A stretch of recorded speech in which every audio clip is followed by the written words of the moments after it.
মেয়েকে দেখতে পাই। মেয়েটির নাম সুহা। সে ফিলিস্তিন ইসরায়েল বর্ডারে দাঁড়িয়ে আছে। সে বিদেশ থেকে এসেছে। আপনারা তো নিশ্চয়ই জানেন ফিলিস্তিনের নিজস্ব কোনো এয়ারপোর্ট নেই। ইসরায়েলের এয়ারপোর্ট তাদের ব্যবহার করতে হয়। চেকপোস্টে তার চেকিং হচ্ছে।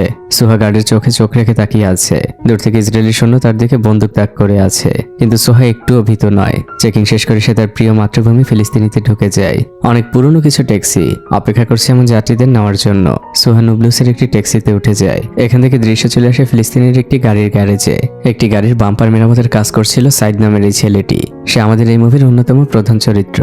পাশে দাঁড়িয়ে থাকা গাড়ির মালিক বারবার বলছিল, তোমার বাম্পার লাগানোটা ঠিক হয়নি, ওটা বাঁকা। সাইদ বলে, আমি অনেকবার চেক করেছি, এটা ঠিকই আছে। তখন গাড়ির মালিক বলে, তুমি কি বলতে চাচ্ছ আমার চোখে সমস্যা? সাইদ বলে, এমনটা না, আমি ভালোভাবে মেপে দেখেছি। কিন্তু লোকটি ঝগড়া করতেই থাকে। সে সাইদকে বলে, তোমার মালিককে ডাকো। এরই মধ্যে সেখানে আরো একটি ছেলে আসে। এই ছেলেটির নাম খালিদ। সাইদের খালিদ একসাথেই কাজ করে। তাছাড়া তারা দুজন বেস্ট ফ্রেন্ড। খালিদ এসে এবার ওই লোকটির সাথে ঝগড়া শুরু করে দেয়। সাইদ তাকে মেপে দেখায়। লোকটি বলে বাঁকা দেখাচ্ছে। তখন খালিদ ওয়াটার লেভেলটি মাটিতে রেখে বলে, কারণ এখানের মেঝেটা বাঁকা, সোজা রাস্তায় গেলে এটা ঠিক হয়ে যাবে। কিন্তু লোকটির ঝগড়া থামছেই না। সে সাইদকে বলে ওঠে, আমার গাড়ির বাম্পারের অবস্থা তোমার বাবার মতোই। এটা শুনে সাইদ নিশ্চুপ হয়ে যায়। খালিদ অনেক রেগে গিয়েছে। সে একটি মোটা রড দিয়ে বাম্পারটি ভেঙে ফেলে আর বলে, এখন ঠিক হয়েছে, এখন এটা আসলেই বাঁকা। পরের দৃশ্যেই দেখা যায় গ্যারেজ মালিক সাইদ আর খালিদকে বকাবকি করছে। সে বলছে, আজ তোমরা কোনো রকমে বেঁচে গিয়েছো, তোমাদের এতক্ষণে জেলে থাকার কথা। এরই মধ্যে গ্যারেজের মধ্যে ঢোকে সুহা নামক সেই মেয়েটি। সে বলে, আমার গাড়িটি কি রেডি হয়েছে? পাশে দাঁড়িয়ে থাকা খালিদ বলে, আপনার গাড়িটি এখানে থাকতে থাকতে প্রেগনেন্ট হচ্ছে, কয়েক মাস হয়ে গিয়েছে। গ্যারেজ মালিক সুহার হাতে চাবি তুলে দেয় আর সাইদকে বলে গাড়িটি বুঝিয়ে দিতে। সাইদ আর সুহা বের হয়। তারা পূর্ব পরিচিত। সাইদ বলে, আপনার গাড়িটি চেঞ্জ করা উচিত, এটা অনেক পুরনো হয়ে গিয়েছে, আপনি একটি আলফা রোমিও গাড়ি নিন। সুহা বলে, আমার পুরনো গাড়ি পছন্দ, ওটাই আমার সাথে ভালো যায়। কিন্তু অনেস্টলি আমার গাড়ির প্রতি তেমন কোনো আগ্রহ নেই, কিন্তু নামটা আমার খুব পছন্দ হয়েছে, আলফা রোমিও। আমরা কিছুটা বুঝতে পারি এই সুহা আসলে সাইদকে পছন্দ করে। সে সাইদকে অনুরোধ করে আজও সে গাড়িটি নিবে না, কাল একটি চেকপোস্টে যেন সাইদ তাকে গাড়িটি ডেলিভারি করে। সাইদ বলে, ঠিক আছে। সাইদ আসলে খুব লাজুক টাইপের একটি ছেলে, ইন্ট্রোভার্ট, কম কথা বলে। দৃশ্য পরিবর্তন হয় পরন্ত বিকেল বেলা। দুই বন্ধু পাহাড়ের ঢালে বসে আড্ডা দিচ্ছিল আর হোক্কা খাচ্ছিল। তখন সাইদ পাশে থাকা ক্যাসেটে নতুন একটি টেপ ঢোকায়। সুন্দর একটি গান শুরু হয়। খালিদ জিজ্ঞেস করে, এই নতুন টেপ কোথায় পেলে? সাইদ বলে, সুহার গাড়িতে পেয়েছিলাম, আমার কাছেই রেখে দিয়েছি। খালিদ বলে, তার মানে চুরি করেছো? সাইদ বলে, না, আমি ওকে ফেরত দিয়ে দিব। খালিদ তখন মুচকি হাসি দিয়ে বলে, তুমি কতই না লাকি, আমার মনে হয় সুহা তোমাকে পছন্দ করে। একথা শুনে সাইদ খুবই বিরক্ত হয়। সে উঠে যেতে চায়। খালিদ তাকে শান্ত করে আর বলে, বিষয়টা কিন্তু খারাপ না, সুহা কিন্তু আবু আজমের মেয়ে। আপনাদের বলে রাখি, সুহার বাবা আসলে এই অঞ্চলের সব থেকে সম্মানিত ব্যক্তি, কারণ তিনি ফিলিস্তিনের জন্য নিজের জীবন দিয়েছেন। তাই পুরো এলাকার মানুষ তাকে গভীর শ্রদ্ধা নিয়ে স্মরণ করে। একটি ছোট বাচ্চা ছেলে এসে সাইদ আর খালিদকে চা দিয়ে যায়। তারা গোধূলিতে বসে দূর থেকে তখনকার ফিলিস্তিনি শহরটা দেখছিল। আর আপনাদের আরো একটি বিষয় বলে রাখি, এই মুভিটি তৈরি হয়েছিল 2005 সালে। আর এটা ফিলিস্তিনের তখনকার দৃশ্য, যে এখন সবকিছু মাটির সাথে মিশে গিয়েছে। দৃশ্য এখান থেকে চলে আসে সুহার কাছে। সে একটি লোকাল গাড়িতে করে বর্ডার এরিয়ার একটি এলাকায় যাচ্ছে। সে ড্রাইভারকে বলে, প্লিজ জানালাটা একটু বন্ধ করুন, বাইরে অনেক বাতাস হচ্ছে। তখন ড্রাইভার বলে, ক্ষমা করবেন ম্যাম, ইসরায়েলিরা সবকিছুর দাম বাড়িয়ে দিয়েছে, গাড়ির কোনো পার্টসও আনতে দিচ্ছে না, তাই আমি ওটা ঠিকও করাতে পারছি না। গাড়িটি একদম ইসরায়েল বর্ডার ঘেঁষে চলছিল। পাশে ইসরায়েলের শহর দেখা যাচ্ছে। সুহাদের গন্তব্যে সে নামে। সে চারপাশে তাকায়। খুব কাছে ইসরায়েলি বর্ডার। ইসরায়েলি সৈন্যরা সেখানে দাঁড়িয়ে আছে। সুহা হাঁটতে শুরু করে আর তখন একটি বিস্ফোরণের শব্দ শোনা যায়। শব্দে পুরো শহর কেঁপে ওঠে। কিন্তু এখানকার মানুষের কাছে এটা প্রতিদিনেরই বিষয়। সবাই সে শব্দকে উপেক্ষা করে স্বাভাবিকভাবে চলতে শুরু করে। খালিদ আর সাইদ ওই শব্দ শুনতে পেয়েছে। ওই দিন রাতের বেলা দুই বন্ধু শহরে আসে। সাইদ একটু আগে নামে আর খালিদ খাবার খাওয়ার জন্য একটি রেস্টুরেন্টে ঢোকে। দোকানদার তার পূর্ব পরিচিত। ওই দোকানদার একজন কাস্টমারের সাথে সুইডেনের নতুন এক আইন নিয়ে আলোচনা করছিল, যেখানে বিশ্বাসঘাতকদের শুধু শাস্তি দেওয়া হয় না, তার পরিবার এমনকি বন্ধু বান্ধব সবাইকেই শাস্তি দেওয়া হয়, তাদেরকে সামাজিকভাবে বয়কট করা হয়। তখন পাশে থাকা খালিদ বলে ওঠে, দোষ করে একজন, কিন্তু শাস্তি সবাই কেন পাবে? সে অনেক রেগে যায় আর তার এই রাগের কারণ আপনারা একটু সামনেই জানতে পারবেন। তখন ওখানে থাকা লোকটি বলে, আপনি কেন রেগে যাচ্ছেন? এটা তো সুইডিশ আইন, আমাদের দেশে তেমন কিছু করেনি, কিন্তু আমাদের দেশে করলেও ভালো হতো। দৃশ্য পরিবর্তন হয়। সাইদ একটি লোকাল ফটো স্টুডিওতে পাসপোর্ট সাইজের ছবি তুলছে। ক্যামেরাম্যান বারবারই তার মুখটা ঠিক করে দিচ্ছে আর তাকে হাসতে বলছে। কিন্তু আপনারা তো জানেনই সাইদ কেমন মানুষ, সে আসলে হাসতেই জানে না। তখন ক্যামেরাম্যান রাগ করে বসে বলে, তুমি যতক্ষণ না হাসবে আমি তোমার ছবি তুলবো না। ফাইনালি সাইদের ছবি তোলা হয় আর সাইদ বিল দিতে গেলে ক্যামেরাম্যান তাকে জিজ্ঞেস করে, তোমার কি আর্জেন্ট দরকার? ক্যামেরাম্যান বলে, হ্যাঁ, আগামীকালই। সে বলে ঠিক আছে, কাল এসে নিয়ে যেও। সাইদ স্টুডিও থেকে বের হয়। বাইরে তার জন্য কেউ দাঁড়িয়েছিল।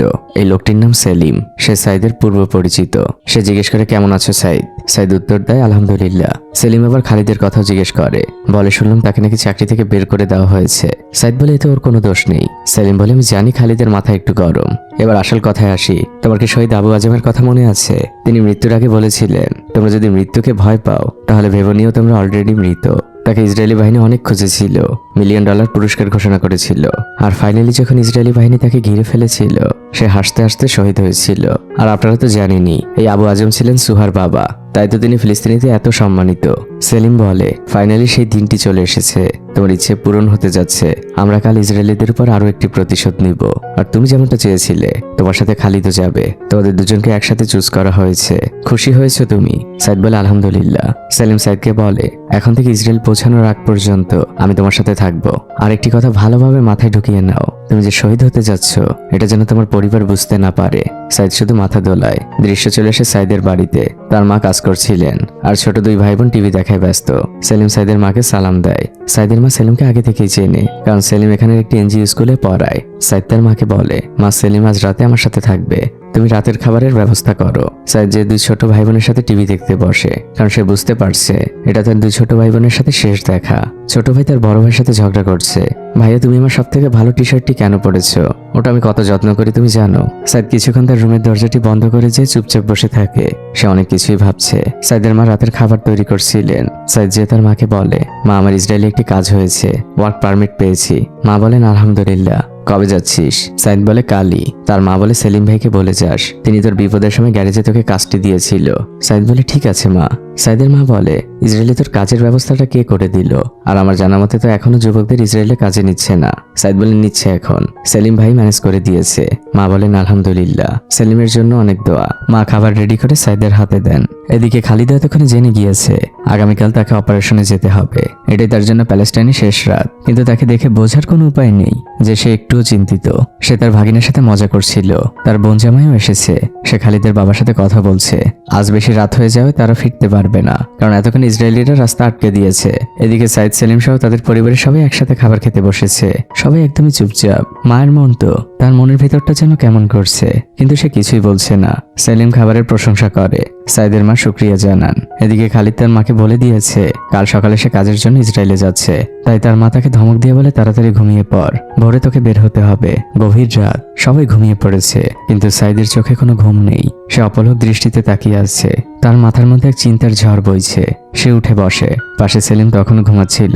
সাইদ লুকিয়ে বাসা থেকে বের হয়। দূর থেকে ইসরায়েলের শহরের মিটিমিটি আলো দেখা যাচ্ছে। সাইদ লুকিয়ে এসে একটি বাড়ির মধ্যে প্রবেশ করে। বাইরে কুকুর তখনও ডাকছিল। সে লুকিয়ে আছে আর ধীর পায়ে দরজার দিকে যাচ্ছে। এই বাড়িটি হচ্ছে মূলত সুহার। আর সাইদ মূলত এখানে সুহার গাড়ির চাবিটি রাখতে এসেছিল, কারণ সে সুহাকে কথা দিয়েছিল আগামীকাল সে সুহাকে গাড়ি পৌঁছে দিবে। কিন্তু তার হাতে সময় তো খুবই কম, হয়তো আর দেখাও হবে না। এর মধ্যে সুহা দরজা খুলে ফেলে। সে বাইরে শব্দ পেয়েছিল। সুহা অবাক হয়ে বলে সাইদ এত রাতে তুমি এখানে কি করছো? সাইদ বলে আমি তোমার গাড়ির চাবিটি রাখতে এসেছিলাম। কাল আমি একটু শহরের বাইরে যাচ্ছি, হয়তো তোমার সাথে দেখা হবে না। সুহা সাইদকে দেখে খুশিই হয়। সে কোনো কথা না বাড়িয়ে সাইদকে বলে ভিতরে আসো। সাইদ খুব ধীর পায়ে ঘরের মধ্যে প্রবেশ করে আর দরজাটি বন্ধ করে দেয়। সুহা জিজ্ঞেস করে তোমার চায়ে চিনি কয় চামচ হবে? সাইদ বলে আমি চিনি খাই না। সুহা বলে প্যালেস্টাইনের সবাই এমন কেন? সাইদ বলে কারণ আমাদের সবকিছু হিসেব করে করতে হয়। সাইদের চোখ যায় টেবিলের এক কর্নারে। সেখানে একটি পুরনো ফটোগ্রাফ। এটা সুহার বাবার ছবি, অর্থাৎ প্যালেস্টাইনের তৎকালীন সেই বিখ্যাত নেতা আবু আজমের ছবি। সাইদ সুহাকে জিজ্ঞেস করে তুমি যে আবু আজমের মেয়ে, এজন্য তোমার অনেক গর্ব হয় তাই না? সুহা তখন চায়ের কাপ দিতে দিতে বলে গর্বের থেকে যদি আমার বাবা এখন আমার সামনে বসা থাকতো তাহলে আমার কাছে বেশি খুশি লাগতো। সাইদ বলে কিন্তু পুরো প্যালেস্টাইনের মানুষ তো তাকে নিয়ে গর্ব করে। সুহা বলে প্রতিবাদের ভাষা অনেকভাবেই হতে পারে, সবসময় যে জীবন দিয়েই করতে হবে এমনটা না। সাইদ বলে তাহলে আমরা এই অন্যায়ের বিরুদ্ধে কি চুপ করে বসে থাকবো? সুহার কথা বাড়ায় না। সে একটি দীর্ঘশ্বাস ফেলে। সাইদ বলে আমাকে উঠতে হবে। সুহা সাইদকে বিদায় দিতে এসেছে। সে শুধু সাইদকে জিজ্ঞেস করে আমাদেরকে আবারও দেখা হবে? সাইদ চুপ থেকে বলে ইনশাল্লাহ। সুহা বলে অপেক্ষায় থাকলাম আমার রাতের অতিথি। সাইদ পা বাড়ায়। সুহা দরজা আটকে দেয়। সাইদ থমকে দাঁড়িয়ে আছে। সুহা দরজার ওপাশ থেকে এখনো সরেনি। আমরাও বুঝতে পারি দুজনের মধ্যে রয়েছে এক না বলা ভালোবাসা। কেউ কাউকে বলতেই পারেনি যে ভালোবাসি। সব দ্বিধা কাটিয়ে সাইদ পা বাড়ায়। সে দৌড়াতে শুরু করেছে। পুরো প্যালেস্টাইন তখন ঘুমাচ্ছে। সাইদ ছুটে চলেছে প্রশস্ত রাস্তা ধরে। সে যখন বাসায় পৌঁছায় তখন বাইরে ফজরের আজান হচ্ছিল। সেলিম ফজরের নামাজ পড়ছে। অন্যদিকে আমরা খালিদের মাকে দেখতে পাই। সে তার ছেলের জন্য নাস্তা তৈরি করছে, কারণ খালিদও তো বলেছে সে কাজের জন্য ইসরায়েলে যাচ্ছে। খালিদ বের হবার সময় তার মা তার হাতে নাস্তার ব্যাগটি দিয়ে দেয়। সেলিমের মতো খালিদের সাথেও গত রাতে একজন ছিল। সে খালিদকে জিজ্ঞেস করে, তোমার বাবা পঙ্গু কিভাবে হলো? খালিদ বলে, প্রথম বিপ্লবের সময় যখন আমরা ইসরায়েলের বিরুদ্ধে আওয়াজ তুলেছিলাম, তখন ইসরায়েলি সৈন্যরা আমাদের বাসায় এসে বাবার অবস্থা এমন করেছিল। দুজনেই পথ ধরে হাঁটছে, বাইরে তখন অল্প অল্প আলো ফুটেছে। এখান থেকে দৃশ্য চলে আসে সাইদের কাছে। সে প্রতিদিনের মধ্যে স্বাভাবিকভাবে তার মায়ের কাজ করছিল। সে বাগানের গাছপালা পরিষ্কার করছিল। তার মা পিছিয়ে বসে আছেন। তিনি সাইদকে বলেন, তোকে যত দেখি তত অবাক হই, তুই দেখতে একদমই তোর বাবার মতো হয়েছিস। বাবার কথা শুনে সাইদের মুখটা চুপসে যায়। সে চুপচাপ এসে তার মায়ের পাশে বসে আর ধীর গলায় জিজ্ঞেস করে, মা, বাবা কেমন ছিল? তার মা বলে, আজ তোর কি হলো?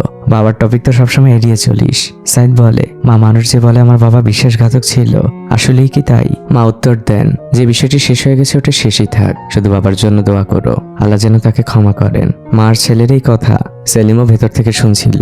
মা সাইদকে আরো বলেন, তোমার বাবা যেটা করেছিল সেটা তোমার, আমার এবং আমাদের পরিবারের জন্য করেছিল। এর মধ্যে সেলিম সেখানে আসার সালাম দেয়। সাইদের মা সালামের উত্তর দেন আর বলেন, আমি নাস্তা দিচ্ছি, তোমরা নাস্তা করে বের হবে। দৃশ্য পরিবর্তন হয়। সাইদের সেলিম বেরিয়ে পড়েছে। সেলিম সাইদকে বলছে, আমাদের আর কি বা করার আছে, যেখানে আমাদের স্বাধীনতা কেড়ে নেওয়া হচ্ছে, আমাদের অধিকার কেড়ে নেওয়া হচ্ছে। আমাদের প্রত্যেকের আলাদাভাবে প্রতিবাদ করা ছাড়া কোনো উপায় নেই। এমন পশুর মতো বেঁচে থাকার থেকে তো মৃত্যু ভালো। যারা স্বাধীনতার জন্য লড়তে পারে তারা জীবনও দিতে পারে। তুমি তাদের মধ্যেই একজন যে স্বাধীনতা চাও। সাইদ শুধু অপলক দৃষ্টিতে তাকিয়ে থাকে। তারা একটি গোপন আস্তানার সামনে এসেছে। সেলিম দরজায় নক করে আর চারপাশে তাকাতে থাকে। কিছুক্ষণ পর ভেতর থেকে কেউ দরজা খুলে দেয়। সে সাইদকে ঢুকিয়ে দেয় আর আশপাশে দেখছে যে কেউ আছে কিনা। তারা দুজন ভেতরে প্রবেশ করে। খালিদ সেখানে আগে থেকেই ছিল। সাইদ খালিদকে দেখে জড়িয়ে ধরে। খালিদ বলে, ফাইনালি আমাদের স্বপ্ন পূরণ হতে যাচ্ছে, যে দিনটার জন্য আমরা এত দিন ধরে অপেক্ষা করেছি। দুজনেই অনেক খুশি। পরের দৃশ্যেই দেখা যায়, প্রথমে খালিদের ছবি তোলা হচ্ছে। তার হাতে একটি কাগজ আর অন্য হাতে একটি বন্দুক। খালিদ সে কাগজের লেখা অনুযায়ী কিছু বিপ্লবী কথা বলছে। সে সবাইকে জানাচ্ছে সে নিজের দেশের জন্য জীবন দিতে যাচ্ছে। আর সে তার পরিবারের কাছেও ক্ষমা চায়, কারণ তাদের কাছে মিথ্যে বলে এসেছে। পরিবার আর দেশের মানুষের সাথে তার আর কখনোই দেখা হবে না, কিন্তু তার বিশ্বাস প্যালেস্টাইনের মানুষ তাকে গভীর শ্রদ্ধা নিয়ে স্মরণ করবে। সামনে দাঁড়িয়ে থাকা সাইদ অনেক নার্ভাস, সেটা তার মুখ দেখেই বোঝা যাচ্ছিল। খালিদের বক্তব্য শেষ হয়, কিন্তু ক্যামেরাম্যান জানায় পুরোপুরি রেকর্ড হয়নি, আবারও রেকর্ড করতে হবে। খালিদ অনেকটাই বিরক্ত। তখন সেলিম বলে, তুমি আরো একটি সুযোগ পেলে, আরো সুন্দর করে বলো। খালিদ প্র্যাকটিস করছে। আবারও রেকর্ডিং শুরু হয়। এরপরে আসে সাইদের পালা। সেও একইভাবে দাঁড়িয়েছে আর একই বক্তব্য দিচ্ছে। সে শুধু শেষে তার মায়ের কাছে সরি বলে আর বলে, মা, আমি বাবার মতো হব না। বাবাকে নিয়ে আমাকে আর তোমাকে যা শুনতে হয়েছে সেটা আজকের পর থেকে আর তোমাকে শুনতে হবে না। আমি আমার দেশকে ভালোবাসি। এরপরে শুরু হয় ফাইনাল প্রস্তুতি। সাইদের বাবরি চুলগুলো কেটে ফেলা হয়। খালিদেরও চুল কেটে ফেলা হয়। দুজনকে সাদা পোশাক পরানো হয়। তাদেরকে এমন ভাবে তৈরি করা হচ্ছে যেন দেখলে মনে হয় তারা ইসরায়েলি। এরপর তাদের শেষ গোসল দেওয়া হয়। পা থেকে মাথা পর্যন্ত সুন্দরভাবে পরিষ্কার করা হয়, কারণ এখানে সবাই জানে এটা তাদের শেষ গোসল। সুন্দর পোশাক পরানো হয়েছে তাদের। আর ফাইনালি আমরা টেবিল ভর্তি অনেক খাবার দেখতে পাই, যেটা প্যালেস্টাইনিদের কাছে স্বপ্ন। এটা তাদের শেষ খাবার, তাই এত আয়োজন। সবাই একসাথে খেতে বসে আর ফাইনালি তাদের শরীরে বোম ইনস্টল করা হয়। দৃশ্য এখান থেকে চলে আসে এই বাহিনীর প্রধানের কাছে। তার সহযোগীরা বলে, আমাদের এখন বের হতে হবে, সবকিছুই প্রায় প্রস্তুত। গ্রুপের সবাই একসাথে বের হয়। এদিকে সাইদ আর খালিদকে দেখানো হচ্ছে কাল প্যালেস্টাইনে কোন পোস্টারগুলো লাগানো হবে তাদের ছবি দিয়ে, তাদের স্যাক্রিফাইসের জন্য। এর মধ্যে বাহিনীর প্রধান প্রবেশ করেন। সবাই নিশ্চুপ হয়ে যায়। শেষে সাইদ আর খালিদের সামনে দাঁড়ায় আর জিজ্ঞেস করে, কে সাইদ আর কে খালিদ? খালিদ নিজেদের পরিচয় দেয়। প্রধান বলেন, আমার নাম করিম। তোমাদের দেখে খুবই গর্ব হচ্ছে, তোমরা অনেক শক্ত মনের মানুষ। প্যালেস্টাইন তোমাদের মনে রাখবে। প্রধান সেলিমকে জিজ্ঞেস করেন, ওদেরকে সবকিছু ভালোভাবে বুঝিয়ে দিয়েছ? সেলিম বলে, জি, ওদের সবকিছুই বুঝিয়ে দিয়েছি। প্রধান মাথা নাড়ান। তিনি পাশেই বসেন আর তার দুপাশে সাইদের খালিদকে বসান। প্রধান তাদের উদ্দেশ্যে বলেন, এমন ভাগ্য খুব কম মানুষেরই হয়, তোমরা খুবই লাকি। তোমাদের এই আত্মত্যাগ আমরা অবশ্যই মনে রাখবো আর এদিকটা আমরা খেয়াল রাখবো। এখন বলো, তোমাদের কি কোনো লাস্ট উইশ রয়েছে? তখন খালিদ বলে, আমাদের এই কাজের পরবর্তী সময় আমাদের পরিবারকে আপনারা ট্যাকেল করবেন, তাদের উপর যেন কোনো বিপদ না আসে। আর আমাদের দুজনের ছবি বাজারের একদম মাঝখানে বড় করে ঝুলাবেন, যেন সবাই আমাদের দেখতে পায় আর জানতে পারে আমরা দেশের জন্য কি করেছি। প্রধান বলেন, তোমাদের পরিবারের দায়িত্ব এখন থেকে আমাদের উপর, এটা নিয়ে চিন্তা করো না। প্রধান উঠে দাঁড়ান আর বলেন, এখন যেতে হবে। আর যেতে যেতে তিনি সাইদ আর খালিদকে বলেন, এটা গত 2 বছরের মধ্যে সবথেকে বড় অপারেশন হতে যাচ্ছে। তোমরা খুবই লাকি, তোমাদের চুজ করা হয়েছে, নিশ্চয়ই তোমাদের সেই যোগ্যতা রয়েছে। পুরো বিশ্ব তোমাদের চমক দেখার অপেক্ষায়। তিনি প্রথমে খালিদকে জড়িয়ে ধরেন, তারপর তিনি সাইদকে জড়িয়ে ধরেন আর বলেন, আমি সত্যিই তোমাদের জন্য গর্বিত, খোদা হাফেজ। প্রধান বেরিয়ে যান। খালিদ আর সাইদ তো বেশ খুশি, কারণ তারাই প্রধানের নাম শুধু শুনেছে, আজ সামনাসামনি দেখলো। সে তাদের জন্য হিরো। এবার সেলিম সাইদের খালিদকে বোঝাচ্ছে, তোমাদের শরীরে যে বম লাগানো হয়েছে সেটা খুবই অত্যাধুনিক। একবার যদি বাটন প্রেস করে দাও, ওটা ডিঅ্যাক্টিভেট করার কোনো উপায় নেই। কিন্তু একটি কথা মনে রেখো, ইসরায়েলি সৈন্যদের যদি তোমাদের উপর একটুও সন্দেহ হয়, তারা সাথে সাথেই দূর থেকে তোমাদের গুলি করে মেরে ফেলবে। 1 সেকেন্ডও সময় নিবে না। তাই সেই সুযোগটা তোমরা তাদের অবশ্যই দিবে না। আর এটা যদি কোনো কারণে খুলতে হয়, সেটাও শুধু আমরাই পারবো। খালিদ একবার প্র্যাকটিসও করে নেয় যে সে কিভাবে প্রেস করবে। দৃশ্য পরিবর্তন হয়। একটি সবুজ গাড়িতে করে তারা ইসরায়েল বর্ডারে যাচ্ছে। তাদের সাথে সেলিমও রয়েছে। সে দুজনকে বুঝিয়ে দিচ্ছে, তোমরা কাঁটাতার পার হবার পরে আবু শাবাব নামে একজন তোমাদের রিসিভ করবে। সে একজন ইসরায়েলি, কিন্তু চিন্তা করো না, তাকে যথেষ্ট পরিমাণে টাকা দেওয়া হয়েছে। আরেকটি ভালো কথা, তোমরা 1 মিনিট গ্যাপে পাস হবে। দুজনের দূরত্ব যেন 1 মিনিটের থাকে। আবু শাবাব গাড়ি নিয়ে অপেক্ষা করবে, তারপর সে নিজেই তোমাদের গন্তব্যে পৌঁছে দিবে। আর পথে যদি তোমাদের কোনো চেকপোস্টে দাঁড় করায়, তাহলে আবু শাবাবকেই কথা বলতে দিবে। আর তোমাদের কিছু জিজ্ঞেস করলে বলবে বিয়ের দাওয়াত রয়েছে। তখন সাইদ জিজ্ঞেস করে, যদি বলে কার বিয়ের দাওয়াত? সেলিম বলে, এত কিছু জিজ্ঞেস করবে না, তবে যখন ওরা প্রশ্ন করবে তখন তুমি তাদের চোখে চোখ রেখে কথা বলবে। একটুও ভীত হবে না, কারণ একটি কথা মনে রেখো, তোমার জীবন এখন ওদের হাতে না, ওদের জীবন তোমার হাতে। আর যদি কেউ চেকও করতে চায়, তাকে সাদরে চেক করতে দিবে আর হাসি মুখে বাটন প্রেস করে দিবে। মনে রেখো, মৃত্যু ভয় ওদের রয়েছে, তোমাদের না। সেলিম তাদের একটি করে পরিচয়পত্র আর কিছু ইসরায়েলি টাকাও দেয়। গাড়ি হাইওয়ে থেকে নেমে একটি জঙ্গলের পথ ধরে আর সেখানেই নামে। সবাই গাড়ি থেকে বের হয়। তারা ইসরায়েল বর্ডারের খুব কাছাকাছি। সেলিম বলে, তোমরা এখানে একটু অপেক্ষা করো, আমি সবকিছু চেক করে আসি। সেলিম সবকিছু পর্যবেক্ষণ করার জন্য সামনে পা বাড়ায়। সে চারপাশটা খুব ভালোভাবে দেখে নেয় আর উঠে সামনের দিকে হাঁটা দেয়। সাইদের খালিদও দেখার চেষ্টা করছে। তারা দূরে দেখতে পায় সেলিম এক জায়গায় বসে ফোনে কথা বলছে আর দূরে দুটো ছেলে কাঁটাতারের বেড়া কাটছে। সাইদের খালিদ নিচে নেমে আসে। তারা পাশাপাশি চুপচাপ বসে আছে। সাইদের চোখের পলক যেন পড়ছেই না। সে খালিদকে জিজ্ঞেস করে, আচ্ছা আমরা কি ঠিক কাজ করছি? খালিদ বলে, তুমি কি বোঝাতে চাচ্ছ? সাইদ চুপ করে রয়েছে। খালিদ বলে, অবশ্যই ঠিক কাজ করছি। সাইদ বলে, আর কি কোনো পথ নেই ওদের থামানোর? খালিদ বলে, এসব কথা এখন রাখো, আর 1 ঘন্টা পরে আমরা হিরো হতে যাচ্ছি, সবার মুখে আমাদের নাম থাকবে। এটা বলে খালিদ উঠে একটু সামনে যায়। সাইদও তার পেছনে পেছনে যায়। সে যে বলে, এটাই কি একমাত্র পথ? খালিদ বলে, তুমি কি ভয় পাচ্ছ? সাইদ বলে, মোটেও না। খালিদ বলে, আমাদের এছাড়া আর কি করার আছে? আমরা তো মৃতের মতোই বেঁচে আছি, তার থেকে কিছুটা প্রতিবাদ করা তো ভালো। অন্যের কতদিন মাথা পেতে নিব? খালিদ সাইদকে প্রশ্ন করে, আচ্ছা একটা কথা বলো তো, মুভিতে যে দেখেছি কেউ মারা গেলে তার আত্মা তার চোখের সামনে থেকেই উড়ে যায়, আমাদের সাথেও কি কিছুক্ষণ পর এমনটাই হবে? সাইদ চুপ করে থাকে। খালিদ বিষয়টি নিয়ে খুবই এক্সাইটেড। তারা দুজনে আবারও সেই জায়গায় এসে বসে। দুজনেই বেশ চুপচাপ। খালিদ সাইদের ঘাড়ে হাত রেখে বলে, ভয় পাস না, আমি আছি। এরই মধ্যে সেলিম দৌড়ে আসে আর হাঁপাতে হাঁপাতে বলে, দ্রুত ওঠো, সবকিছু রেডি। সাইদের খালিদ উঠে দাঁড়ায়। সেলিম খালিদকে বলে, স্যুটের অবস্থা কি করেছো? সে পরিষ্কার করে দেয়। এবার সে দুজনকে বলে, আবু শাবাব কিন্তু আরবিক পারে না, তোমরা কি ইংলিশ একটুও বলতে পারো? খালিদ বলে, অল্প অল্প। সেলিম হাসি দিয়ে বলে, তাতেই হবে। এবার আসল কথায় আসি, খুব সাবধানে যেতে হবে। এখন বলো দুজনের মধ্যে কে আগে যাবে? তখন দুজনই একসাথে বলে ওঠে, আমি। সেলিম বলে, ঠিক আছে, আমি টর্চ করছি। সে একটি কয়েন উপরে ছুঁড়ে মারে। খালিদের নাম ওঠে, অর্থাৎ সামনে থাকবে খালিদ। সেলিম তাদের বলে, এটাই তোমাদের সাথে শেষ দেখা, খোদা হাফেজ। সাইদের খালিদ হাঁটতে শুরু করে। সেলিম অপলক দৃষ্টিতে বেশ কিছুক্ষণ তাকিয়ে থাকে। চারপাশে তখন মৃদু বাতাস বইছিল। এদিকে সাইডরা পৌঁছে গিয়েছে কাঁটাতারের একদমই কাছে। তারা প্রথমে উল্টো হয়, তারপর সেভাবেই কাঁটাতার ক্রস করে, যাতে কেউ দেখলেও মনে হয় তারা ইসরায়েল থেকে ঢুকেছিল। সামনে খালিদ আর তার পেছনে সাইদ। তারা দুজনে হাঁটছে। কিছুটা দূরেই তারা তাদের জন্য অপেক্ষারত গাড়ি দেখতে পায়। গাড়ি থেকে লাইট জ্বেলে ইমার্জেন্সি সিগন্যাল দেওয়া হচ্ছিল। খালিদ বিষয়টি বোঝার চেষ্টা করে। সে আরো একটু এগিয়ে যায় আর লুকিয়ে পড়ে। তখনই সে দেখতে পায় ইসরায়েলি টহল গাড়ি এদিকেই আসছে। ওদিকে আবু শাবাবের গাড়ি থেকে তাদের পিছনে চলে যাওয়ার জন্য সিগন্যাল দেওয়া হচ্ছে। খালিদ সিগন্যালের মানে বুঝতে পারে না। সে গাড়ির দিকে দৌড় দেয়। তখন ইসরায়েলি সৈন্যরা দেখে ফেলে। তারা সাইদের খালিদকে তাড়া করে। গুলির শব্দও শোনা যায়, কিন্তু সাইদের খালিদ কোনো রকমে জীবন বাঁচিয়ে তারা ফিলিস্তিনিতে ঢুকে পড়ে। কিন্তু দুজন একসাথে ঢোকেনি, কারোর সাথে কারো দেখাও হয়নি। দুজন ছুটে চলেছে দুদিকে। খুব কাছাকাছিই তারা ছিল, কিন্তু কেউ কাউকে খুঁজে পাচ্ছে না। সাইদ একটি জায়গায় লুকিয়ে পড়ে আর খালিদ হাঁপাতে হাঁপাতে সেলিমের কাছে পৌঁছায়। সেলিম বুঝে গিয়েছে কি হয়েছে। সে বলে, সাইদ কোথায়? খালিদ বলে, আমি জানি না, ওর সাথে আমার দেখা হয়নি। এদিকে সাইদ এখনো লুকিয়ে আছে। উপরে হেলিকপ্টারের শব্দ শোনা যাচ্ছিল। কিছুক্ষণ অপেক্ষা করার পর সাইদ আবারও দৌড়াতে শুরু করে। সে সেই জায়গায় ফিরে আসে যেখানে তাদেরকে গাড়ি থেকে নামানো হয়েছিল, কিন্তু সেখানে এখন আর গাড়িটি নেই। সাইদ চারপাশে তাকায়। অন্য দৃশ্যে দেখা যায় সেলিম খালিদকে নিয়ে সেই আস্তানায় ফিরে এসেছে। কিছুক্ষণের মধ্যে সেই বাহিনী প্রধান সেখানে এসে উপস্থিত। তিনি খুবই রেগে আছেন। তিনি জিজ্ঞেস করেন, সাইদ কোথায়? সেলিম বলে, আমরা ওকে হারিয়ে ফেলেছি। প্রধান নির্দেশ দেন যত দ্রুত সম্ভব ওকে খুঁজে বের করো। গ্রুপে ওর ছবি ছড়িয়ে দাও। খালিদের শরীর থেকে বোম রিমুভ করা হচ্ছে। তার খুব ব্যথা লাগছে। সে সেলিমকে বলে অন্য কিছু দিয়ে কি আটকানো যেত না? সেলিম তাচ্ছিল্যভাবে বলে আমরা তো ভাবিনি কখন এটা খোলা লাগবে। বাহিনী প্রধান অনেক কিছুই চিন্তা করছেন।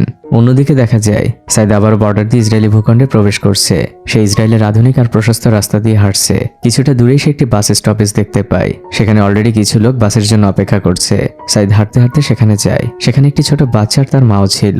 লোকগুলো সাইদের দিকে অন্যভাবে তাকাচ্ছে, কিন্তু সাইদ চুপচাপে দাঁড়িয়ে আছে আর তার হাতটি মাজার কাছে নিয়ে ভাবছে সে বাটনটি প্রেস করে দিবে কিনা। সাইদ অনেক ঘামছে, কিন্তু সে এটা করে না। এরই মধ্যে বাস চলে আসে। সকল যাত্রীরা একে একে উঠে যায়। বাস ড্রাইভার সাইদকে ওঠার সিগন্যাল দেয়। এটা সাইদের সামনে অনেক বড় সুযোগ। সে পাও বাড়ায়, কিন্তু তখনই সেই ছোট্ট বাচ্চা মেয়েটি তার সামনে চলে আসে। সে তো ইসরায়েলের মতো বর্বর না, তার অনেক মায়া হয়। সেই বাসে ওঠার চিন্তা বাদ দেয় আর ইশারায় বাস ড্রাইভারকে চলে যেতে বলে। এদিকে বাহিনী প্রধানের কাছে এসে একজন ধীরে কিছু বলে। বাহিনী প্রধান সাথে সাথেই উঠে দাঁড়ান আর সবাইকে চিৎকার করে নির্দেশ দেন আমাদের এখান থেকে এখনই চলে যেতে হবে, আর এখানে কোনো চিহ্ন রাখা যাবে না। সবাই ব্যস্ত হয়ে যায় সবকিছু গোছগাছ করতে।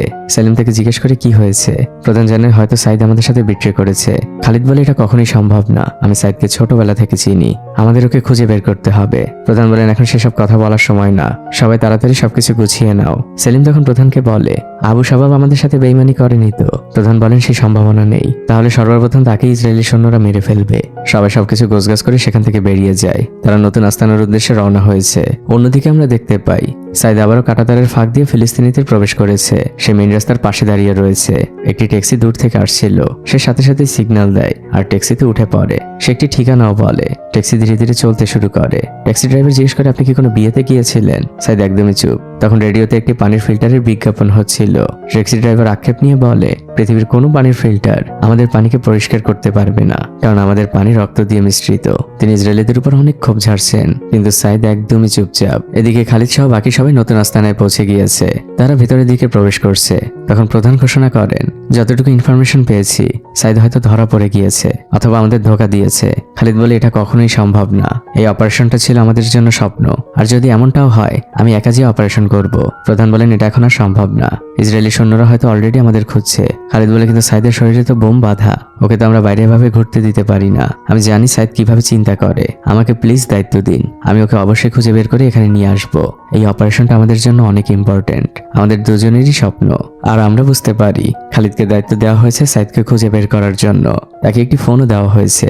সেলিম ফোন দিতে দিতে বলছিল তোমাদের দুজনের কাছে একটি করে ফোন দিলে আমাদের এই দিন দেখা লাগতো না। খালিদ কোনো কথা বলে না। সে দ্রুত গাড়ি চালিয়ে সেখান থেকে বেরিয়ে যায়। আর অন্যদিকে আমরা দেখতে পারি কিছু সময় পর সেলিম লাল একটি গাড়ি নিয়ে তাকে ফলো করতে শুরু করে। সেলিমরা এখন খালিদকে অবিশ্বাস করছে।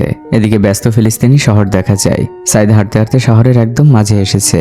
সে চারপাশে কিছু একটা খুঁজছে। অনেকটা খোঁজাখুঁজির পর সে গলি ধরে হাঁটতে হাঁটতে সেই আস্তানার সামনে আসে। দরজাটি তখনও বাইরে থেকে বন্ধ ছিল। সাইদ নক করে, কিন্তু ভেতর থেকে কোনো সাড়া শব্দ আসে না। আর আসবেই বা কেন? আমরা তো জানি ভেতরে কেউ নেই। সাইদ তখন নিজেই ওই আস্তানার মধ্যে প্রবেশ করে। চারদিকটা দেখে মনে হচ্ছিল এখানে কেউই কখনো ছিল না। অনেক দিন ধরে পরিত্যক্ত, কোথাও কোনো কিছুর চিহ্ন নেই। সাইদ রাগে একটি চেয়ার ধরে আছাড় মারে আর বেশ কিছুক্ষণ চুপচাপ সেখানে দাঁড়িয়ে থাকে। এদিকে খালিদ এখনো পুরো শহর জুড়ে সাইদকে খুঁজে ফিরছে। তার চোখ এক মুহূর্তের জন্য থেমে থাকছে না। অন্যদিকে সাইদ এবার খালিদের বাসায় এসেছে। খালিদের মা দূর থেকে জিজ্ঞেস করে তোমার কি আজ বিয়ে? সাইদ বলে না। সে খালিদের খবর জানতে চায়। জানালার ওপাশ থেকে খালিদের মা বলে ও তো ভোরবেলায় বের হয়ে গিয়েছে। এদিকে খালিদ গাড়ি চালাতে চালাতে হঠাৎ করেই লক্ষ্য করে তাকে কেউ ফলো করছে। সে গাড়িটি একটি গলির মধ্যে ঢুকিয়ে দেয়। সেলিমদের সেই লাল গাড়িটি তার চোখের সামনে থেকেই চলে যায়। সে সেখান থেকে গাড়ি ঘুরিয়ে এবার সরাসরি সাইদদের বাসায় আসে। সে চিৎকার করে সাইদের মাকে ডাকছে। অন্যদিকে আমরা সাইদকে দেখতে পাই সে একটি গলি ধরে আগাচ্ছে। সে আসলে মূলত তার বাসার দিকে যাচ্ছিল। এদিকে খালিদ সাইদের মায়ের সাথে কথা বলছে। সাইদের মা জিজ্ঞেস করে তোমার এমন অবস্থা কেন? এই স্যুট কেন পরেছো? খালিদ বলে আন্টি এখন আপনাকে সবকিছু বলার সময় নেই, শুধু সাইদ আসলেই নাম্বারটি দিবেন, বলবেন আমাকে সাথে সাথেই কল করতে। এটা বলে খালিদ দ্রুত সেখান থেকে বেরিয়ে যায়। এদিকে সাইদ তাদের বাসার জানালার পাশে এসে লুকিয়ে আছে। পেছনে তার মা কাজ করছিলেন। তিনি পায়ের শব্দ শুনতে পান। ধীরে ধীরে জানালার কাছে আসেন। সাইদ চুপচাপে দাঁড়িয়ে আছে। তার মা ধীর গলায় জিজ্ঞেস করে ওখানে কে? সাইদ সাথে সাথে সেখান থেকে চলে যায়। সে আসলে চাচ্ছিল না এই অবস্থায় তার মায়ের সামনে আসতে। সাইদ হাঁটতে হাঁটতে সেই ক্যাফের সামনে আসে যেখানে খালিদ প্রায় খায়। সে ক্যাফের মালিককে জিজ্ঞেস করে খালিদ কি এসেছিল? ক্যাফের মালিক বলে কিছুক্ষণ আগে এসেছিল। সাইদ বলে কিছু কি বলেছে ও? লোকটি বলে না। সাইদ তার কাছে ওয়াশরুম ইউজ করার পারমিশন চায়। এটা বলে সে ভেতরে ঢুকে যায়। তখন ক্যাফের মালিকের পাশে দাঁড়িয়ে থাকা লোকটি লোকটি বলে, সাইদকে দেখে এমন ইহুদিদের মতো কেন লাগছে? এদিকে সাইদ অনেক ঘামছে, তার অনেক টেনশন হচ্ছে। সে ওয়াশরুমের মধ্যে প্রবেশ করে আর ধীরে ধীরে শার্টটি ওঠায়। তার পুরো শরীরে বম বাঁধা, ভেতরটা একদম ঘেমে গিয়েছে। সে অনেকগুলো টিস্যু নেয় আর খুব সাবধানে ঘামগুলো মুছতে থাকে। তার অনেক ভয় করছে, সেই সাথে সে ইনডিসিশনেও ভুগছে। সে আয়নার সামনে এসে দাঁড়িয়ে নিজ থেকেই বলে, এছাড়া কি ওদের থামানোর কোনো পথ নেই? পরের দৃশ্যেই দেখা যায় সাইদ হাঁটতে হাঁটতে সেই গ্যারেজের সামনে এসেছে যেখানে সে কাজ করে। গ্যারেজ মালিক তাকে দেখা মাত্রই চিল্লাচিল্লি শুরু করে দেয়, বলে, তোমার আসতে এত দেরি হলো, আর এসব কি পড়েছো? সাইদ তেমন কোনো কথা বলে না। সে বলে, খালিদ কি এসেছিল? গ্যারেজ মালিক বলে, ও কেন আসবে? আমি অনেক কষ্টে ওর হাত থেকে মুক্তি পেয়েছি। সাইদ জানায়, কাল থেকে আমিও আসবো না। গ্যারেজ মালিক রাগ করে বলে, যা ইচ্ছে করো, এখন আমাদের জন্য কফি বানাও। সাইদ কফির পানি গরম দিচ্ছে, তখনই বাইরে থেকে হর্নের শব্দ শোনা যায়। গ্যারেজ মালিক দৌড়ে সেখানে যায় আর কথোপকথনে আমরা বুঝতে পারি সুহা তার গাড়ি নিয়ে এসেছে। তার গাড়ির ইঞ্জিনে অদ্ভুত শব্দ করছে। ব্যাকগ্রাউন্ড থেকে গ্যারেজ মালিক সুহাকে আশ্বস্ত করে, চিন্তা করো না, সাইদ চেক করে আবারও ঠিক করে দিবে। তিনি চিৎকার করে সাইদকে ডাক দেন। সাইদ এই অবস্থায় সুহার সামনে যেতে চায় না। সে তাড়াহুড়ো করতে যেয়ে কফির পানি পড়ে যায়। পরের দৃশ্যেই দেখা যায় সাইদ সুহার গাড়ি ঠিক করছে। সুহা সাইদকে জিজ্ঞেস করে, তোমাকে অন্যরকম কেন লাগছে? রাতের সাইদ আর এখনের সাইদের মধ্যে অনেক পার্থক্য। সাইদ চুপচাপে গাড়ি ঠিক করতে থাকে। সে তার হাতের ঘড়িটি খুলে সুহার হাতে দেয়। সুহা যে সেটি কথা বলতে বলতে কখন যে গাড়ির উপরে রেখে দিয়েছে সেটা তার খেয়ালই নেই। গাড়ি ঠিক হয়ে গিয়েছে। সাইদ যখন গাড়ির বনাট আটকায় তখন তার ঘড়িটি ভেঙে যায়। সুহা বারবারই সাইদের কাছে ক্ষমা চাচ্ছে এবং সে বলে, এটা আমাকে ঠিক করতেই হবে। কিন্তু সাইদের ঘড়ি নিয়ে কোনো চিন্তা নেই। অন্যদিকে সুহাও নাছর বান্দা। এদিকে খালিদ গ্যারেজের দিকেই আসছিল। তার সাথে গ্যারেজের সামনে গ্যারেজের মালিকের দেখা হয়। সে জিজ্ঞেস করে, সাইদ কোথায়? গ্যারেজ মালিক বলে, সেটা বলছি, তার আগে বলে তোমাদের এই অবস্থা কেন? খালিদ বলে, এই প্রশ্নের উত্তর দেওয়ার সময় নেই এখন। গ্যারেজ মালিক তখন জানায় সাইদকে তার ফেভারিট কাস্টমার নিয়ে গিয়েছে। সুহার সাথে গিয়েছেও। এদিকে সুহার সাইদ শহরের দিকে যাচ্ছে ঘড়িটি ঠিক করানোর জন্য। সাইদ একদমই চুপচাপ। সুহা তার সাথে অনেক রকমের গল্প করার চেষ্টা করছে, কিন্তু সাইদ ঘড়ি বা গল্প কোনোটি নিয়েই কোনো আগ্রহ নেই। সে একটি দোকান দেখায়। সুহার সাথে সাথে ব্রেক করে। তারা সেই স্টুডিওতে এসেছে যেখানে সাইদ ছবি তুলেছিল।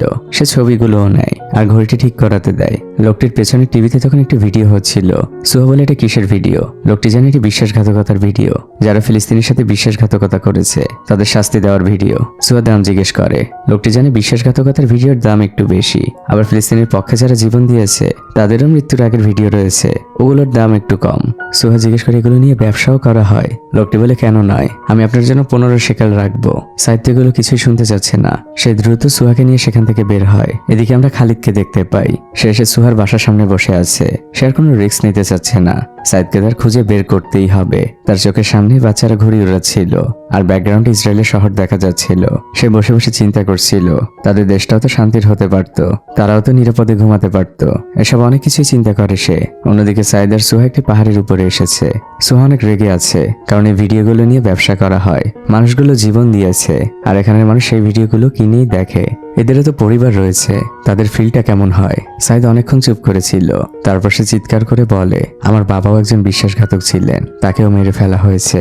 সুহা একদম নিশ্চুপ হয়ে যায়। সাইদ বলে, আমার বয়স তখন 10 বছর। আমি দেখেছি আমার বাবার মৃত্যুর ভিডিও। পাড়া প্রতিবেশী বন্ধু বান্ধব অনেক কিছুই বলেছে। শত অপমান সহ্য করেই বেঁচে আছি। ভালোবাসি এই দেশকে। সুহা, তুমি বুঝবে না, তুমি আবু আজমের মেয়ে, এখানে সম্মানিত, অনেক ধনী, বড় হয়েছে উন্নত দেশ ফ্রান্সে। কিন্তু শুনতে খারাপ শোনালেও তোমার ফিলটাও ওই পশ্চিমাদের মতোই হবে, সান্ত্বনার বাণী দিবে, আবার একসময় ফ্রান্সে চলে যাবে। কিন্তু প্রতিনিয়ত লড়াইটা আমাদেরই লড়তে হচ্ছে। সুহার কোনো কথা বাড়ায় না। সাইদ গাড়ি থেকে নেমে হাঁটা দেয়। দৃশ্য পরিবর্তন হয়। সুহা তার বাড়িতে ফিরে আসে। খালিদ তাকে দেখা মাত্রই গাড়ির কাছে যায় আর জিজ্ঞেস করে, সাইদ কোথায়? সুহা অনেক রেগে আছে। সে এতক্ষণে বমের কথাও জেনে গিয়েছে। সে খালিদের জামা ধরে টেনে ছিঁড়তে চায়। খালিদ সুহাকে শান্ত করে, বলে সাইদকে খুবই প্রয়োজন। সুহা কাঁদতে কাঁদতে বলে সে পূর্ব দিকে গিয়েছে, হয়তো ওর বাবার কবরের কাছে। খালিদ সাথে সাথেই দৌড় দেয়। দৃশ্য পরিবর্তন হয়। রাত হয়ে গিয়েছে। সুহা অনেক রাগান্বিত ভাবে জিজ্ঞেস করে, তোমরা এটা কেন করছো? খালিদ বলে, যেহেতু আমরা সমান অধিকার নিয়ে বাঁচতে পারছি না, তাই অ্যাটলিস্ট সমানভাবে মরতে চাই। সুহা বলে, এটা কোনো উপায় হতে পারে? খালিদ বলে, এছাড়া কি করার আছে? সুহা বলে, তোমরা যেটা করতে চাচ্ছ সেটা হচ্ছে ইসরায়েলিদের তোমরা আরো একটি কারণ দিচ্ছ, যাতে তারা এই কারণ দেখিয়ে আরো কিছু নিরীহ মানুষকে মারতে পারে। খালিদ বলে, তাহলে কি আমরা চুপ করে বসে থাকবো? মেনে নিব ওদের অন্যায়? আমাদের যদি ওদের মতো প্লেন থাকতো তাহলে তো আমাদের এভাবে জীবন দিতে হতো না, আমরাও আক্রমণ করতাম। সুহা রেগে বলে, এক্স্যাক্টলি, ওদের আর্মি রয়েছে, আমাদের আর্মি নেই। কিন্তু একবারও চিন্তা করেছো কেন নেই? আর পৃথিবীতে কি কোনো উদাহরণ রয়েছে এমন 2-1 জায়গায় গুপ্ত হামলা চালিয়ে স্বাধীনতা পাবার, বরং এই হামলাগুলো ইসরায়েলের বর্বরতাকে আরো ঢেকে দিচ্ছে। খালিদ তখন বলে, সেটা যাই হোক, এখন যেভাবে বেঁচে আছি এর থেকে দেশের জন্য স্যাক্রিফাইস করা অনেক ভালো। সুহা তখন রেগে যায় আর বলে, এটা কোনো স্যাক্রিফাইস না, বরং কিছু সাধারণ মানুষকে মেরে ফেলার আরো একটি কারণ মাত্র। সুহা নিজেকে শান্ত করে বলে, দেখো খালিদ, এভাবে আমরা জিততে পারবো না। দুজনের ঝগড়া চলতেই থাকে। তখন একটি গাড়ি তাদের পাশ কাটিয়ে যায়। অল্পের জন্য তারা বেঁচে যায়। এরপর তারা সাইদকে খুঁজতে খুঁজতে একটি বর্ডার এরিয়ে আসে। একটু সামনে ইসরায়েলি চেকপোস্ট। খালিদ আর সুহা গাড়ি নিয়ে থেমে আছে। ইসরায়েলি সৈন্যরা তাদের দিকে আলো ফেলছে। খালিদ অকথ্য ভাষায় ইসরায়েলি সৈন্যদের কিছু গালাগাল করে। তারপর সে গাড়ি ঘুরিয়ে ডানের রাস্তায় ঢুকে যায়। এদিকে আমরা সাইদকে দেখতে পাই। সে তার বাবার কবরের পাশে শুয়ে আছে আর আকাশের দিকে অপলক দৃষ্টিতে তাকিয়ে আছে। হঠাৎই সে আশপাশে কিছু একটা শব্দ শুনতে পায়। সে অনেক ভয় পেয়ে যায়, ভাবছে হয়তো ইসরায়েলি সৈন্যরা আসছে। সে তার শরীরে থাকা বোমের ট্রিগার ধরে টান দেয়, যাতে খারাপ কিছু হলে সেটি অন করে দিতে পারে। সাইদ ভয় ঘামতে শুরু করেছে। তখন অন্ধকারের ভেতর থেকে বেরিয়ে আসে খালিদ আর সুহা। সে সাইদকে এসে জড়িয়ে ধরে আর বলে, আলহামদুলিল্লাহ, ফাইনালি তোমাকে খুঁজে পেলাম। কিন্তু সাইদ সুহাকে দেখে রেগে যায়। সে বলে, ওকে কেন এখানে নিয়ে এসেছো? খালিদ বলে, সেসব কথা পরে হবে, এখন আমাদের দ্রুত সেলিমকে খুঁজে বের করতে হবে। তোমার শরীরের বম খুলে ফেলতে হবে। তখন সাইদ উঠে দাঁড়ায় আর সেখান থেকে পালানোর চেষ্টা করে। খালিদ আর সুহা তার পেছন পেছন দৌড়াচ্ছে। সাইদ ওয়ালটপকে সামনের দিকে দৌড়াচ্ছে, কিন্তু কিছুটা দৌড়ানোর পর খালিদ তাকে ধরে ফেলে। আর এখান থেকে দৃশ্য চলে আসে সেলিমদের নতুন আস্তানায়। সেই প্রধান সাইদের সাথে কথা বলার জন্য একটি আলাদা রুমে ঢোকেন। খালিদ সামনেই বসেছিল। সে দূর থেকে সেই দরজার দিকে তাকিয়ে আছে। সেলিম তার সামনে আসে আর জিজ্ঞেস করে, এখন কি করবে? খালিদ বলে, জানি না। সেলিম বলে, সবকিছুই তোমাদের উপর। এখন আর আমাদের এই অপারেশন করতে কোনো বাধা নেই। তুমি চাইলে করতে পারো, আবার চাইলে বাসায়ও ফিরে যেতে পারো। খালিদ বলে, কিন্তু আমার সাইদের সাথে কথা বলতে হবে। সেলিম বলে, তার দরকার হবে না, তোমার ডিসিশন তুমিই নাও। এদিকে প্রধান সাইদের সাথে কথা বলছেন। তিনি সাইদকে বলেন, দেখো, তুমিও জানো তোমাদের কারণে আমাদের অনেক বড় ক্ষতি হয়ে গিয়েছে। সত্যি বলতে আমরা এখন আর তোমাদের উপর ভরসা করতে পারছি না, বিশেষ করে তোমার উপরে। তুমি চাইলে এখান থেকেই তুমি তোমার বাসায় ফিরে যেতে পারো। সাইদ কিছুক্ষণ চুপ থাকে। তারপর সে বলতে শুরু করে, আমার জন্ম হয়েছিল একটি রিফিউজি ক্যাম্পে। তখন বেশ ছোট, ওয়েস্ট ব্যাংকে ছিলাম। কখনো বাইরের পৃথিবী দেখিনি। ইসরায়েলিরা তখন প্রচন্ড আগ্রাসন চালাচ্ছিল আমাদের উপরে, মানসিকভাবেও টর্চার করছিল। আমার বাবা একজন ভীত প্রকৃতির মানুষ ছিলেন। তিনি অনেক ভালো মানুষই ছিলেন, পরিবারকে ভালোবাসতেন। তিনি আমাদের বাঁচানোর জন্য বিশ্বাসঘাতকতা করেছিলেন। আমার বাবাকে যখন মেরে ফেলা হয় তখন আমার বয়স 10। সেই দিনটির কথা আমার মনে আছে। কিন্তু বাবার মৃত্যুর পরের দিনগুলো ছিল আরো খারাপ। পাড়া প্রতিবেশী, বন্ধু বান্ধব সবার কাছ থেকে লুকিয়ে থাকতে হতো। মানুষ ধিক্কার দিত। অনেক কষ্টে জীবনের এতটা সময় পার করেছি। পরিবারের পুরো দায়িত্ব ছিল আমার উপর। আমি খুব ভালো করে জানি বিশ্বাসঘাতকতা করলে ফলাফলটা কেমন হয়। আর আমি ইসরায়েলিদেরও এই শিক্ষা দিতে চাই, যদি কাউকে দিয়ে বিশ্বাসঘাতকতা করানো হয় তার ফলাফল তাদের কোনো না কোনো দিন ভোগ করতে হবে। আমি ছোটবেলা থেকে যে কষ্ট সহ্য করেছি, আমি চাই না আমার ছোট 2 ভাই বোন সেটা দেখুক। ওরা যেন ওর ভাইকে নিয়ে গর্ব করে। এদিকে খালিদ খুবই অস্থির হয়ে আছে। সে সেলিমকে বলে, আমি একটু ওয়াশরুমে যাই। সে দেওয়ালের এপাশে এসে হাঁপাচ্ছে। সে আসলে এখন সিদ্ধান্তহীনতায় ভুগছে। সে কি যাবে এই মিশনে, নাকি এখানেই থেমে যাবে? সাইদকে ভেতরে কি বলা হচ্ছে অনেক কিছুই ভাবে সে। এরই মধ্যে দরজা খোলার শব্দ শোনা যায়। খালিদ সাথে সাথে দৌড়ে সামনে আসে। অপর প্রান্তে সাইদ দাঁড়িয়ে আছে, কিন্তু সে একদমই চুপচাপ। আর চুপচাপই সে সেখান থেকে চলে যায়। খালিদ চিৎকার করে তাকে ডাকছে। দৃশ্য পরিবর্তন হয়। আমরা সেই প্রধানকে তার আস্তানা থেকে বের হতে দেখি। সুহা তার সামনেই দাঁড়িয়ে আছে। প্রধান সুহাকে খুব ভালো করেই চেনে, আর সুহাও এই প্রধানকে। সুহা শুধু তাকে একটি প্রশ্নই করে, সাইদ কোথায়? এখান থেকে দৃশ্য চলে আসে ইসরায়েলে। আমরা সাইদ আর খালিদকে একটি গাড়ির মধ্যে দেখতে পাই আর বুঝতে পারি তারা ইসরায়েলে পৌঁছে গিয়েছে। আবু শাবাব নামক সেই ইসরায়েলি তাদের পৌঁছে দিচ্ছে গন্তব্যে। দুজনেই স্বপ্নালো চোখ নিয়ে তাকিয়ে আছে বাইরের দিকে। সামান্য দূরত্বে দুটো দেশ, দূরত্ব মাত্র কয়েক কিলোমিটারের, কিন্তু জীবনযাত্রার মান এতটা পার্থক্য। যেখানে ফিলিস্তিনিদের খাবারের জন্য যুদ্ধ করতে হয়, সেখানে ইসরায়েলিরা ফিলিস্তিনিদের রক্ত নিয়ে খেলে। অথচ ইসরায়েলের এই বর্বর মানুষগুলোকেই একদিন তার আশ্রয় দিয়েছিল। গাড়ি এসে একটি জায়গায় থামে। সাইদ আর খালিদ বের হয়। আবু শাবাব নামক লোকটি ইংলিশে বলে, এই ফোনটি তোমাদের কাছে রাখো। যদি তোমাদের ইচ্ছের পরিবর্তন হয় কিংবা কোনো অসুবিধে, শুধু এই বাটনে চাপ দিবে, আমি চলে আসব। সাইদ আর খালিদ হাঁটতে শুরু করেছে। খালিদ সাইদকে থামানোর অনেক চেষ্টা করছে। তার হাঁটতে হাঁটতে একটি মহল্লার মধ্যে এসেছে, কিন্তু সাইদ খালিদের সাথে কোনোই কথা বলছে না। খালিদ বলে, দেখো সাইদ, আমরা ভুল করছি। সুহা ঠিকই বলেছে, এটা কোনো সমাধান হতে পারে না। শুধু জীবনই যাবে, কোনো পরিবর্তন আসবে না। আমাদের অন্যভাবে চিন্তা করতে হবে, আমাদের লড়াইটাও অন্যভাবে করতে হবে। সাইদ রেগে যায়, বলে, আমি চিন্তা করেছি, আর কোনো পথ খোলা নেই, আমি ফিরে যাব না। খালিদ তাকে বোঝাচ্ছে আর বলে, অবশ্যই আল্লাহ কোনো না কোনো পথ খুলে দিবেন। এভাবে যুদ্ধ হয় না, এভাবে প্রতিবাদও হয় না। খালিদ বলে, আমি আর তোমার কোনো কথা শুনতে চাই না, আমরা দুজনে একসাথেই ফিরে যাচ্ছি। ফোনটা কোথায়? খালিদ সাইদের কোটের পকেট থেকে ফোনটি বের করে আর আবু শাবাবকে ফোন দিয়ে বলে, আমরা ফিরে যেতে চাই। অপর প্রান্ত থেকে বলা হয়, আবারও চিন্তা করো। খালিদ বলে, আমরা শিওর, আমরা ফিরেই যেতে চাই। আবু শাবাব বলে, আমি খালিদের সাথেও কথা বলতে চাই। খালিদ সাইদের হাতে ফোনটি দেয় আর তাকে জোর করতে থাকে। তখন সাইদও বলে, হ্যাঁ আপনি আসুন। খালিদ এক দীর্ঘশ্বাস ফেলে। সাইদ চুপচাপে আছে। তারা সেই জায়গায় ফিরে আসে যেখানে তাদের নামিয়ে দেওয়া হয়েছিল। কিছুক্ষণের মধ্যে গাড়িও চলে আসে। খালিদ বেশ খুশি। সাইদ দরজা খুলে দেয়। প্রথমে খালিদ প্রবেশ করে আর সাথে সাথে সাইদ দরজাটি বাইরে থেকে আটকে দেয় আর শক্ত করে চেপে ধরে। সে চিৎকার করে আবু শাবাবকে বলে, আপনি দ্রুত গাড়ি চালিয়ে যান। খালিদ দরজা খোলার অনেক চেষ্টা করে। সে সাইদকে থামানোর চেষ্টা করে, কিন্তু ততক্ষণে দেরি হয়ে গিয়েছে। গাড়ি চলতে শুরু করেছে। খালিদ গাড়ির ভেতরে বসে অনেক চিৎকার করছিল, কিন্তু সাইদ উল্টো পথ ধরে আবারও হাঁটতে শুরু করেছে। দৃশ্য পরিবর্তন হয়। সুহা তার হাতে সাইদের স্টুডিওতে তোলা সেই ছবিটি ধরে বসে আছে। সে ছবিটি উল্টো করে ঢেকে রাখে আর দীর্ঘ একটি শ্বাস ফেলে। এরপর দেখানো হয় সেলিমকে, তার চোখের এক কোণেও অল্প একটু পানি। প্রধানকেও দেখানো হয়। আর ফাইনালি দৃশ্য চাই সাইদের মায়ের কাছে।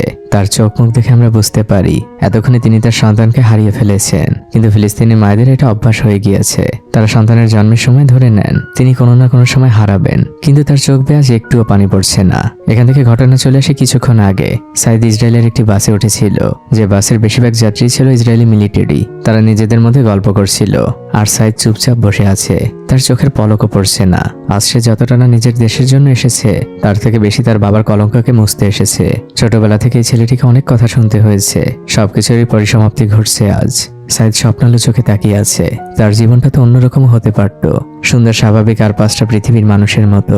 একসময় চোখের সামনে সবকিছু সাদা হয়ে যায় আর আমরা বুঝতে পারি সাইদের ভাগ্যে কি ঘটেছিল। আর এই মুভিটি এখানেই শেষ হয়ে যায়। মুভিটি তৈরি হয়েছিল 2005 সালে। আজ 2026 সাল। তখনকার তুলনায় আদৌ কি ফিলিস্তিনিদের ভাগ্য পরিবর্তন হয়েছে, বরং আরো খারাপ হয়েছে? এই দায় কাদের জানেন? আপনার, আমার, বা ফিলিস্তিনিদের যারা আমরা নিজেদের ভাই বোন ভাবি? আমরা কি করেছি তাদের জন্য? আমাদের দেশগুলো কি করেছে? মাঝে মাঝে কিছু খাবারের সাহায্য পাঠিয়েছে, কিন্তু ইসরায়েলের মিত্ররা তাদের সামরিক খাতে উন্নত করেছে।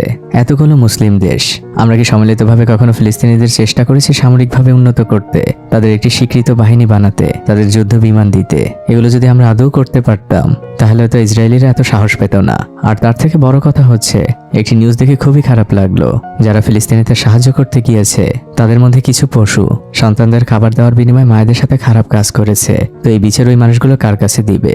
শুধু ইসরায়েলিরা না, আমরাও তাদের উপর অত্যাচার করি। এটা আমার একান্তই নিজস্ব ধারণা। আপনার ধারণাটাও আমাকে জানাবেন, আর আমার বলা কথার ভুল ত্রুটিও ক্ষমা করবেন। ইসরায়েল ফিলিস্তিনি নিয়ে এমন মুভি দেখতে চান কি?